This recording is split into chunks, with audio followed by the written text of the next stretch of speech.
sejam todos bem-vindos ao Clube do Artigo.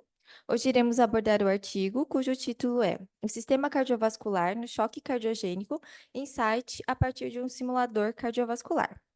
Eu sou Letícia Nakamura Kubata, R2 em Cardiologia Pediátrica, e essa apresentação faz parte do Programa de Residência em Cardiologia Pediátrica da Cardioped Brasil, Centro do Coração da Criança. Esse artigo, ele está disponível no PubMed, foi publicado em novembro de 2023, e aqui segue o link caso alguém queira ver ele na íntegra. Então, o que o artigo trouxe como introdução? Esse artigo, na verdade, ele faz parte de uma série de artigos publicados sobre a função cardiovascular durante doenças críticas. E aí, o primeiro artigo é esse que está aqui na tela. Ele foi publicado na Pediatric Critical Care Medicine em 2022 e ele falava sobre a fisiologia cardiovascular, mas no contexto do choque séptico. O artigo que a gente vai ver hoje, ele também tem esse mesmo padrão, só que o enfoque dele vai ser no choque cardiogênico. Então, o que ele fala, esse artigo? Então, ele trata sobre a função cardiovascular, avaliando detalhes de como é a sua fisiologia, e aí, principalmente, em relação a duas variáveis, que é a variável de pressão e volume ventricular, e também a variável do modelo de elastância variável no tempo. E aí, para isso, ele utiliza um simulador cardiovascular para aprimorar a nossa compreensão, nossas complexidades, principalmente porque o sistema vascular tem bastante interações complexas entre si, e aí ele traduziu isso numa forma de gráfico para ilustrar quais são esses princípios importantes da fisiologia cardiovascular. O simulador que ele utilizou foi o simulador cardiovascular de Harvey, que foi resumido e validado em outras publicações anteriores. E o que ele faz? Ele modela as câmaras cardíacas de acordo com os princípios de elastância variável no tempo e a construção fisiológica da vasculatura baseado no livro de Guyton. E aí, a partir disso, ele gera traçados que vão relacionar variáveis conforme o tempo, as pressões, os fluxos, os volumes, e aí ele relaciona com os parâmetros hemodinâmicos derivandos desses sinais que ele obteve. Então, nessa revisão, o artigo ele ilustra os princípios importantes na avaliação e no manejo da insuficiência cardíaca sistólica do ventrículo esquerdo induzida pelo choque cardiogênico. Então, logo no começo, o artigo ele faz uma analogia com a infecção por COVID, para tentar exemplificar esse comportamento hemodinâmico. Então, assim como na sepse, o perfil hemodinâmico no choque cardiogênico ele pode variar consideravelmente. E a infecção do SARS-CoV na síndrome respiratória aguda grave exemplifica bem esse ponto. Então, além de causar uma insuficiência respiratória hipóxica, o SARS-CoV ele pode afetar todos os aspectos da circulação. Então, ele não interfere apenas na hemodinâmica cardíaca, mas em outros sistemas de uma maneira global. Então, a gente pode também ter uma lesão viral direta no miocárdio e também uma resposta inflamatória ao vírus, gerando tanto uma disfunção do VE como a do VD. Além disso, a gente pode ter alteração no tônus vasomotor, da resistência arterial e da capacitância venosa, e ainda lesões endoteliais e ativação da cascata de circulação. Ou seja, a gente percebe que são múltiplas alterações geradas pela infecção do SARS-CoV. E, consequentemente, como a gente tem muitas alterações, vai gerar uma apresentação clínica bem variável. E isso pode manifestar como um choque cardiogênico ou como um choque séptico. E aí, agora, voltando ao contexto do choque cardiogênico, que é o enfoque nesse artigo, outras lesões também podem gerar insuficiência cardíaca sistólica aguda grave do ventrículo esquerdo. E aí, nesse caso, a gente tem outras causas, como a deterioração da insuficiência cardíaca crônica, né? Então, era uma crônica que se agudizou, que piorou, ou doenças valvares, ou ainda pós-cirurgia cardíaca, no chamado choque cardiogênico pós-cardiotomia. Mas independente de qual foi o evento causador, né, qual foi o evento precipitante, o denominador comum vai ser sempre um volume sistólico e um débito cardíaco ilimitado. Então, de maneira geral, o que o artigo ele quer avaliar? Ele quer avaliar qual que é o regime vasoativo ideal, ou seja, quais drogas vasoativas elas são melhores para tratar o choque cardiogênico induzido por uma insuficiência cardíaca sistólica, tanto em adultos quanto crianças. E para isso, ele utiliza modelos ideais, refletindo essas alterações hemodinâmicas geradas em cada um dos casos. Até agora, a gente não tem um consenso sobre qual regime vasoativo é melhor para tratar o choque cardiogênico. A gente tem algumas declarações, como a de 2022 da American Heart Association, que fala sobre a miocardite pediátrica. E nesses casos, ele recomenda um inodilatador, como por exemplo o milrinone, como um agente de primeira linha, a não ser que o paciente ele esteja hipotêncio, que aí ele recomenda um hinoconstritor ou um vasopressor. Já a declaração do Consenso Internacional de 2020 sobre ressuscitação cardiopulmonar e cuidados cardiovasculares de emergências em crianças, ele recomenda como um suporte inotrópico a gente utilizar a epinefrina, o levosimedan, a dopamina ou a dobutamina, e isso no contexto pediátrico. Já no contexto dos adultos, quando ele faz referência à população adulta, as publicações da American Heart Association sobre miocardite em adultos, essa que foi publicada em 2020, ele fala sobre o choque cardiogênico e a de 2020 fala sobre miocardite e a de 2017 sobre o choque cardiogênico, ambas na população adulta. E os 2 artigos, né, os 2 consensos, eles enfatizam o uso de inoconstritores, como a norepinefrina e a dopamina, em alguns casos até um vasopressor, como uma vasopressina ou a fenilefrina, e isso dependendo da causa subjacente. Então, dessa forma, como não tem um consenso exato, o artigo ele quer avaliar qual que seria o impacto dessas medicações no paciente, e nesse caso, é em um paciente adolescente em vigência de um choque cardiogênico. Então, o artigo ele traz um exemplo de um caso clínico que ele utilizou para fazer a análise. É um adolescente de 14 anos, previamente rígido, pesando cerca de 50 quilos, com uma superfície corpórea de 1,5 metros quadrados, e ele foi admitido numa UTI com quadro de hipotensão, taquipneia e dor abdominal. E aí, quais os sinais que ele chegou na entrada? Então, ele apresentava uma PA de 88 por 64, com uma média de 73 milímetros de mercúrio, estava numa taquicardia sinusal com uma frequência de 110. A saturação de O2 dele estava em torno de 94%, isso usando uma máscara facial com uma FI de O2 de 0,4. Estava com uma temperatura de 37,2 e no exame físico foi auscultado, né, um ritmo de galope, visto que ele tinha pulsos palpáveis, as extremidades quentes, mas estava também com uma taquipneia. Já em relação aos exames, ele fala que o raio-x de tórax desse paciente, ele apresentava cardiomegalia e também apresentava um edema pulmonar intersticial difuso com áreas de consolidação. E o ecocardiograma, ele apresentava uma função sistólica do VE bem deprimida, bem diminuída, mostrando uma fração de ejeção de 24% e um volume diastólico final do VE minimamente elevado. E a partir daí, então, o artigo fala que foi pego os acessos, né, foi conseguido uma PAI e uma PVC, aí a PVC do paciente estava de 9, a relação de extração de oxigênio venoso central era de 50%, mas apesar do contexto, o nível do lactato estava normal, já o nível da troponina estava consideravelmente elevado. Então, como com o diagnóstico inicial, né, esse paciente estava em vigência de um choque cardiogênico devido a uma miocardite. Então, a partir daí, o artigo ele faz menções de como vai se comportar o estado hemodinâmico desse paciente no choque cardiogênico e como que ele ia responder após as intervenções com as drogas vasoativas que ele vai testar. Então, primeiramente, esse é o gráfico que o artigo trouxe, que ele vai avaliar o estado hemodinâmico de referência. Esse foi o gráfico do artigo, mas antes de eu falar dele, eu queria mostrar os conceitos básicos para a gente tentar entender melhor esse gráfico. Então, vamos começar pelo diagrama de pressão e volume. Aqui, a gente pode ver a correlação do gráfico, trazida pelo artigo, que é esse à esquerda, e o diagrama de volume e pressão, que ele é bem conhecido na nossa literatura. Então, a gente tem no eixo X, a variação do volume do ventrículo esquerdo expresso em ml, e no eixo Y, a gente tem a pressão do ventrículo esquerdo em milímetros de mercúrio. E aí, cada letra vai representar uma fase do ciclo cardíaco.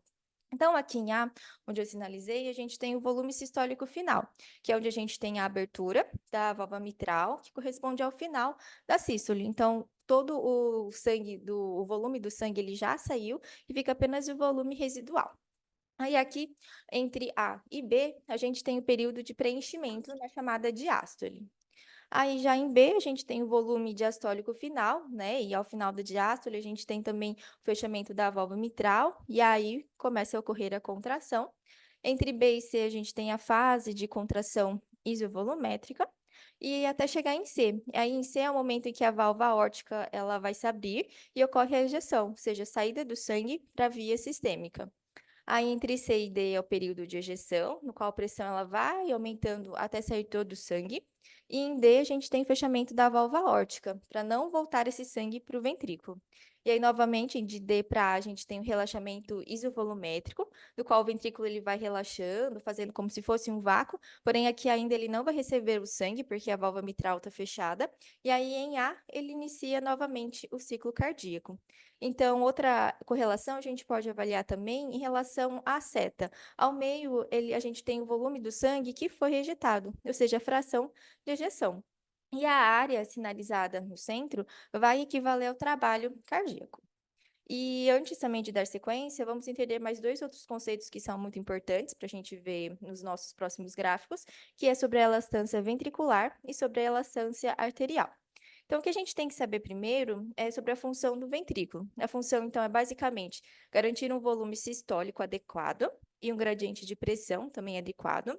E essa função, ela vai depender de alguns fatores, como a contratilidade, né, o inotropismo, a geometria e a rigidez do ventrículo esquerdo. E essas são propriedades do miocárdio que, em si, não vão depender da pré-carga. Aí, nesse contexto, a gente vai ter a elastância ventricular, que é o E máximo. O que representa? Representa a contratilidade do ventrículo esquerdo, independente da pré-carga. Então, aqui ao lado, a gente observa no gráfico uma tangente da curva de pressão e volume, que é essa curva que a gente está analisando, e aí naquele ponto no ventrículo esquerdo, ao final da sístole, que é onde passa essa tangente. E essa elastância máxima do ventrículo, ele representa a capacidade máxima do ventrículo em gerar pressão e em ficar o mais vazio possível, assim, de uma forma de dizer. E sendo assim, então serve como um parâmetro para a gente avaliar a rigidez e a contratilidade do ventrículo esquerdo no final da sístole. Então, quanto maior for a elastância ventricular, maior vai ser o gradiente de pressão que o ventrículo vai gerar e mais vazio o ventrículo vai ficar no final da sístole. Então, o que a gente tem com isso? Que a gente percebe que o ventrículo esquerdo ele vai ser mais eficiente. Então, quanto maior a elastância ventricular, mais eficiente ele vai ser. E aí, matematicamente, a gente pode calcular como sendo a pressão no final da sístole dividida pelo volume sistólico final. E aqui um exemplo, esse gráfico em azul, a gente tem então a ação da dobutamina, que a gente percebe que o preto é o gráfico normal e o azulzinho é o gráfico da dobutamina. Então a gente percebe que houve um aumento da elastância ventricular, deslocando a curva para a esquerda. Então, o que significa que aumentou a função ventricular. E aí aqui já no gráfico vermelho, a gente tem a ação do esmolol, que ele vai diminuir a contratilidade. E aí, por isso, a elastância ventricular ela vai diminuir e, consequentemente, a função ventricular também ela vai ser reduzida. Agora, só uma ressalva aqui, esse gráfico não é o gráfico do artigo, eu só trouxe ele de fora para a gente tentar entender melhor o que é a elastância. Então, aqui, fazendo a comparação, à esquerda a gente tem o gráfico do nosso artigo e à direita a gente tem esse exemplo que eu acabei de falar. Aí, ambos eu sinalizei onde que está presente a linha da elastância ventricular para a gente ver. Já a função arterial. A função arterial, ela é acomodar o sangue que foi ejetado pelo ventrículo e distribuir para os demais órgãos do sistema. E aí, nesse contexto, a elastância arterial efetiva é um componente da pós-carga do ventrículo esquerdo, e ela é definida como uma razão entre a pressão no final da sístole e o volume sistólico. Ou seja, à medida que a rigidez, a gente tem uma rigidez das artérias, isso vai referir-se à relação entre a mudança na pressão arterial e a mudança no volume de sangue dentro das artérias. Então, em termos mais simples, a elastância arterial, ela é a capacidade das artérias em resistir à expansão quando uma pressão é aplicada. E ela é considerada, então, como uma variação funcional da carga arterial. E ela integra, então, a impedância aórtica e a resistência vascular sistêmica.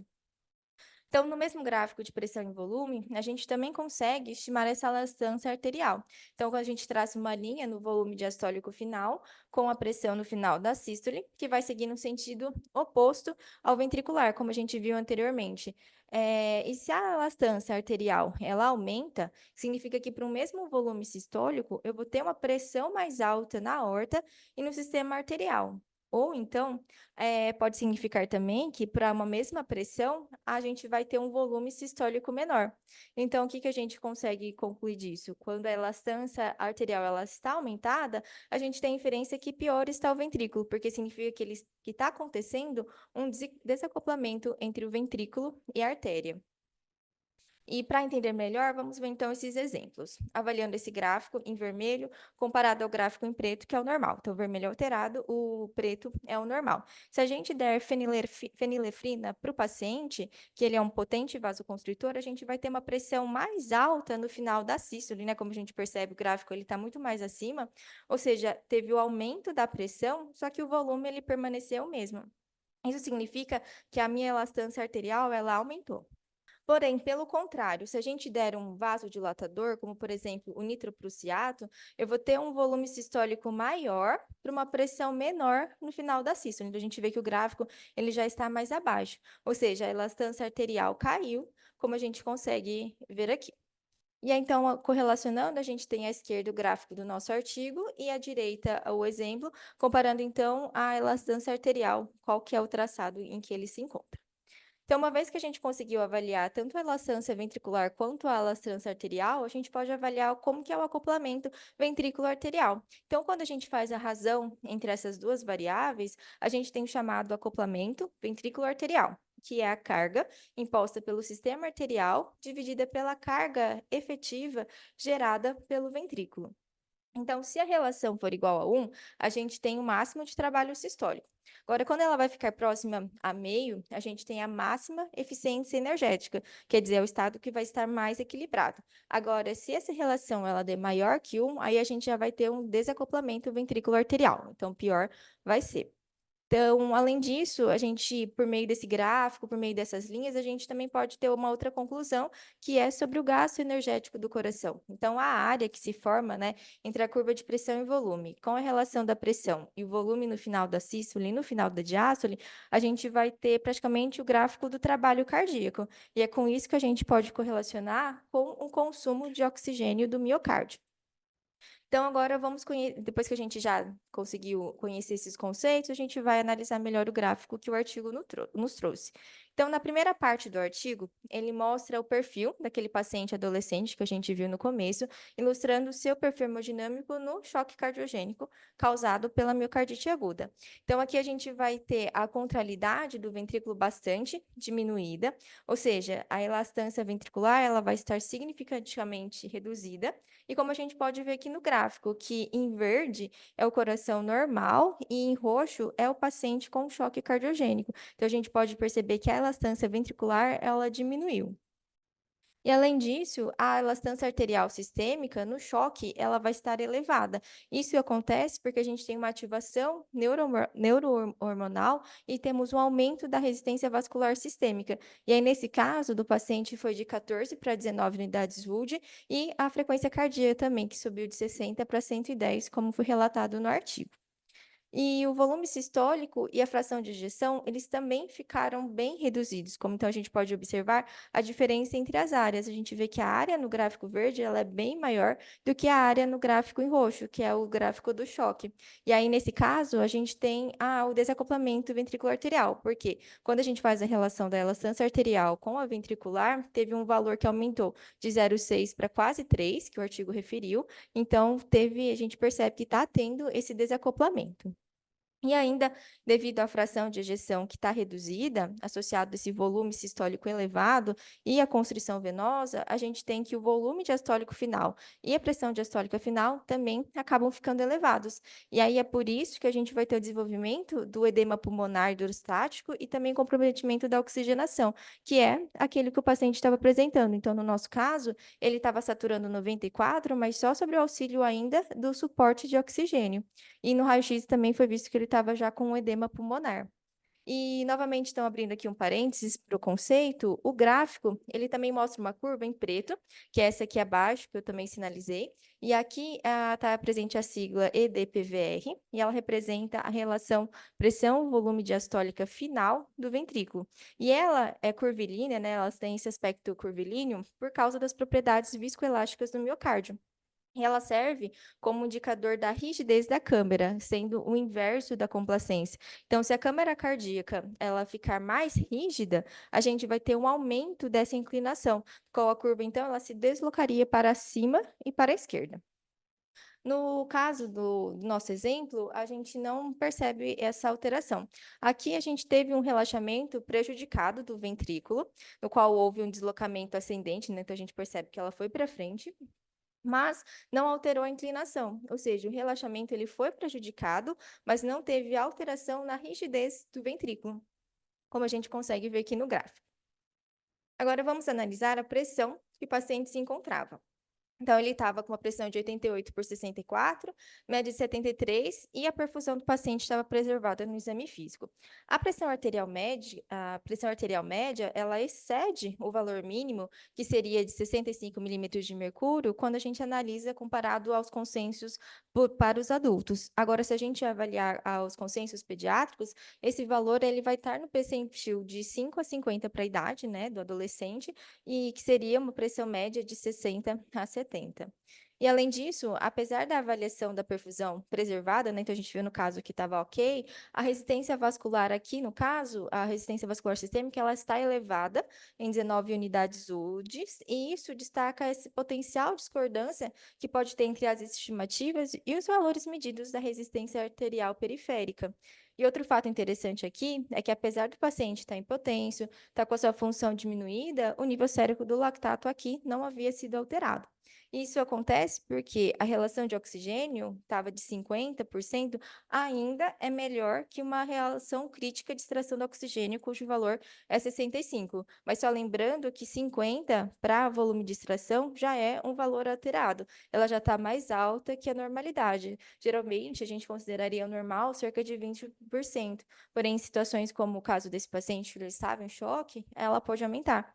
E, por outro lado, o artigo também fala que o débito cardíaco ele já estava significativamente reduzido e ele ainda caiu de 5,1, que seria o normal, para 3,4 litros por minuto.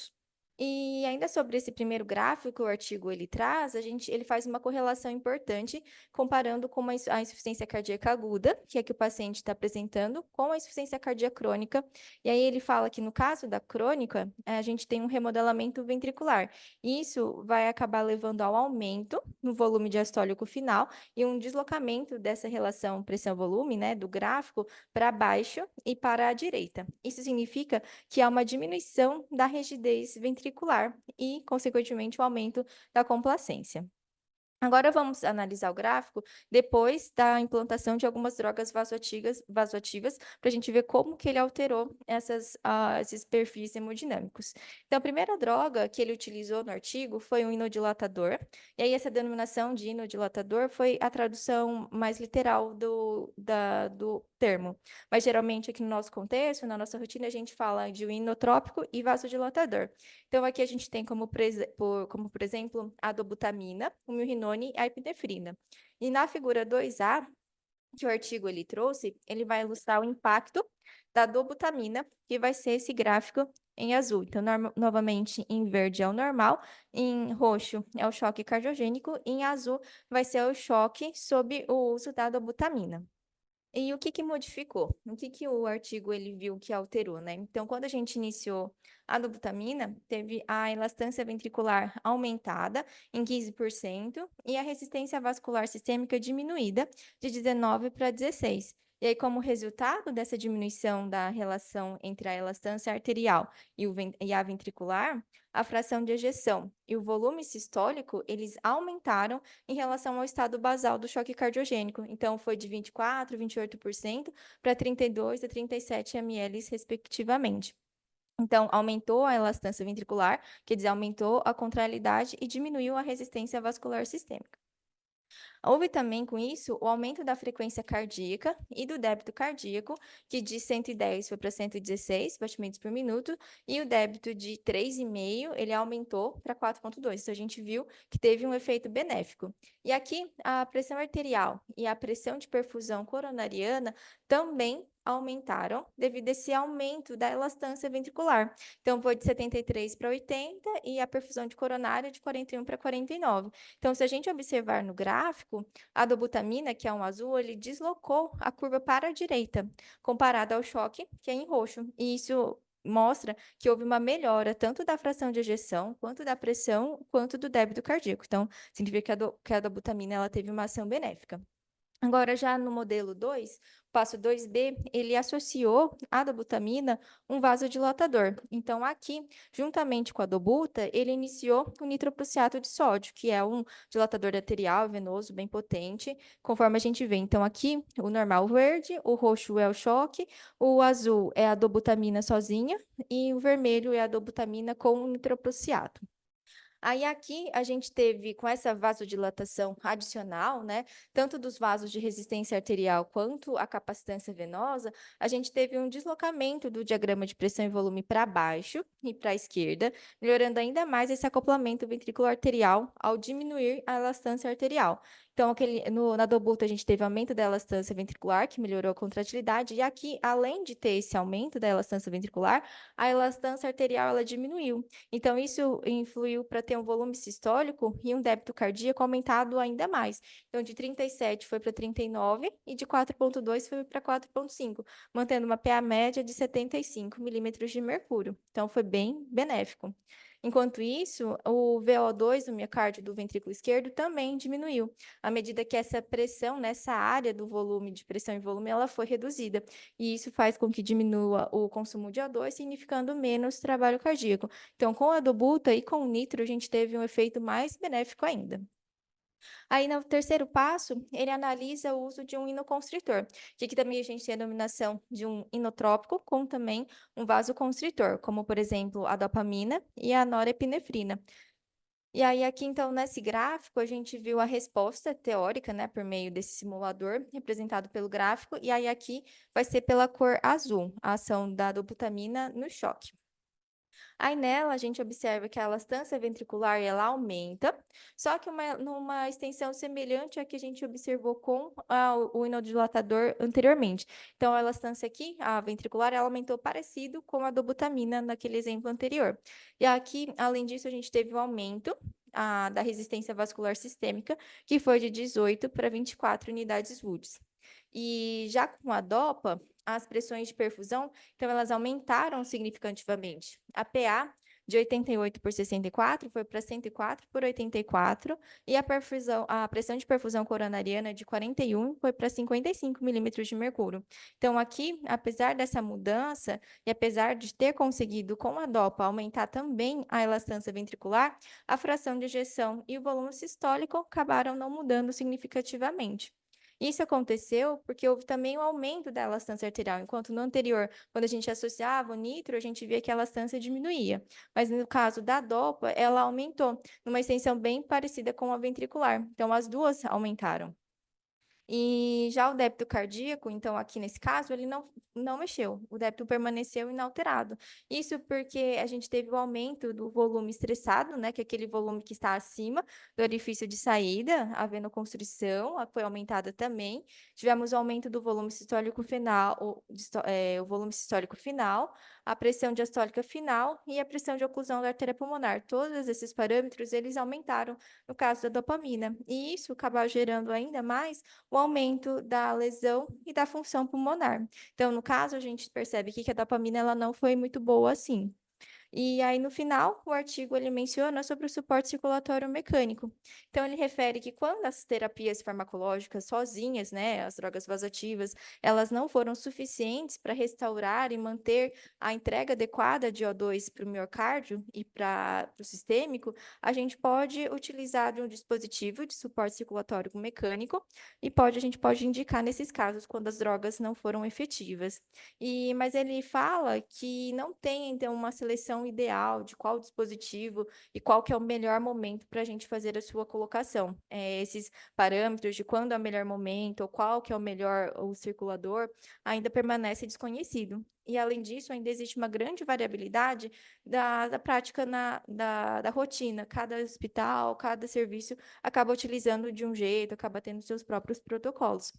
E esses dispositivos, então, eles podem ser implantados como uma ponte para uma recuperação, para uma decisão, ou então para implantar dispositivos de suporte a longo prazo. Mas o que é preciso considerar aqui é que a abordagem no suporte circulatório mecânico, ele tem que achar um meio para promover, de um lado, uma boa, né, otimização da proteção e preservação miocárdica, mas, por outro lado, também minimizar a lesão pulmonar. E o que que o artigo traz, então, como conclusão para a gente? Ele refere que a relação pressão-volume ventricular e o modelo de elastância variável no tempo, juntamente com a aplicação desse simulador cardiovascular, vai ser muito útil e importante porque vai aprimorar nossa compreensão sobre os processos da doença. Ele vai também destacar as limitações do monitoramento hemodinâmico padrão, vai ainda ilustrar um papel do monitoramento hemodinâmico avançado e nos permite também prever o impacto das terapias nos parâmetros clínicos utilizados pelo médico à beira-leito. Então, essas foram minhas referências, que esse foi o artigo da primeira série e uma aula de acompanhamento ventricular arterial do canal de Educação em Cuidados ao Paciente Crítico da USP. Muito obrigada. Bom dia a todos. Meu nome é Moacir Fernandes de Godoy, sou médico cardiologista, pesquisador da FAMERP e um dos coordenadores científicos da Cardioped Brasil, Centro do Coração da Criança. Hoje, 16 de julho de 2024, faremos comentários a respeito do artigo apresentado pela Letícia, que é o sistema cardiovascular durante o choque cardiogênico, insight a partir de um simulador cardiovascular. É um trabalho quantitativo, porque, embora não tenha cálculos estatísticos, ele utiliza bastante valores numéricos, pressões, volumes, resistências, etc. Então, é um trabalho quantitativo. Ele é de campo, não houve intervenção em paciente. Ele é transversal contemporâneo, ele é parado no tempo e no tempo atual, vale para o momento atual, então, e a finalidade é terapêutica. Eu destacaria na metodologia, a Letícia já falou muito bem, mas só trazer aqui alguns aspectos históricos que eu achei bastante relevantes. A curva que a gente tem mais contato na clínica é esta aqui, que ela é mais complexa, né? Ela mostra os valores pressóricos graficamente e os volumes num gráfico aqui na parte de baixo. Então, à medida que a pressão intraventricular vai aumentando, e no momento aqui, a seta abre a válvula aórtica, então vocês veem que vai diminuindo o volume ventricular, então é tudo simultâneo o que acontece com a aorta, aqui, o ventrículo esquerdo, a curva atrial pontilhada aqui embaixo e os volumes correspondentes para cada fase. Mas esse tipo de curva, que é chamado curva pressão-volume, ele dá as mesmas informações de uma forma bem mais simples visualmente e fácil de entender também, porque aqui nós temos todo o ciclo cardíaco facilmente representado. Então, como a Letícia já falou, mas eu repito rapidamente, aqui no ponto D, nós temos o menor volume do ventrículo esquerdo e a menor pressão. Então, é a hora que a válvula mitral se abre, né? Então, do D até o A, nós temos o enchimento ventricular rápido, o enchimento ventricular lento, a contração atrial e no ponto A fecha a válvula mitral. Agora o ventrículo vai começar a sístole. A primeira fase é a contração isovolumétrica. Vocês vejam pelo gráfico que o volume fica fixo e a pressão vai aumentando. A pressão vai aumentando até que ele consegue vencer a pressão diastólica da aorta, então abre a válvula aórtica no ponto B. Abriu a válvula aórtica, eu tenho a ejeção rápida, a ejeção lenta e fecha a válvula aórtica no ponto C. Terminou então a ejeção. O ventrículo está com baixo volume, vai começar a diástole. Primeira fase da diástole é o relaxamento ou dilatação isovolumétrica. Vejam que a pressão cai até zero negativo e o volume não se mexe, o volume não se reduz, porque é uma dilatação isovolumétrica. Cria só uma pressão negativa dentro do ventrículo que causa a abertura da válvula aórtica. Então, essas 11 fases do ciclo cardíaco, de D, A, B, C, então, abertura mitral, enchimento rápido, enchimento lento, contração atrial, fecha mitral, é, contração isovolumétrica, abre a válvula aórtica, ejeção rápida, ejeção lenta, fecha a válvula aórtica, dilatação isovolumétrica, todas essas 11 fases ocorrem a cada aproximadamente 700 a 800 milissegundos dentro do nosso coração. Então, esse gráfico é muito importante. Mas qual é a relevância histórica que talvez poucos conheçam e é interessante a gente comentar nesse momento? Essa curva pressão-volume, ela foi idealizada em 1895, veja bem, 1895, por Otto Frank. Tem aqui a figura dele, Otto Frank. Ele nasceu em 21 de junho de 1865, faleceu em 12 de novembro de 1944. Era médico fisiologista, nasceu na Alemanha. E outra curiosidade, esse Otto Frank, juntamente com o Ernest Starling, é que criaram aquela muito conhecida lei de Frank-Starling, né? O mecanismo de Frank-Starling, que a gente usa muito na cardiologia. Então, veja, desde 1895 isso já está definido. E a curva, realmente, essa curva de pressão-volume tem uma grande contribuição e o trabalho demonstrou bem esse aspecto. Outra contribuição do Otto Frank é que ele foi o primeiro a caracterizar o trabalho mecânico do coração com base nessa curva que ele idealizou. Então, o trabalho que o coração realiza é, é a área daquela curva de Frank, de pressão-volume e a multiplicação da pressão pelo volume sistólico, o volume de ejeção. Então, com isso, facilmente se pode visualizar se o trabalho do coração aumentou, reduziu, com aquele uso de drogas, como foi demonstrado. O trabalho faz parte de uma série de estudos e ele cita logo no começo o primeiro da série, que foi este do sistema cardiovascular na sepse grave, e aí eles avaliaram o insight que tiveram a partir do simulador cardiovascular. Aqui ele descreve com mais detalhes, né, o que é esse simulador, descreve com mais detalhes o significado daquelas denominações que ele usou de elastância, e não ficou muito claro no trabalho específico, e tanto que a Letícia deu uma grande contribuição trazendo referências, ilustrações de outros trabalhos, que facilitou muito o entendimento do estudo. Então, falando então desse simulador, o simulador é um simulador eletrônico, digamos assim, não eletrônico, um programa, né, de computação, e foi inclusive validado em outros trabalhos e pode ser usado com segurança para avaliação do uso de drogas, por exemplo, como foi o caso aqui.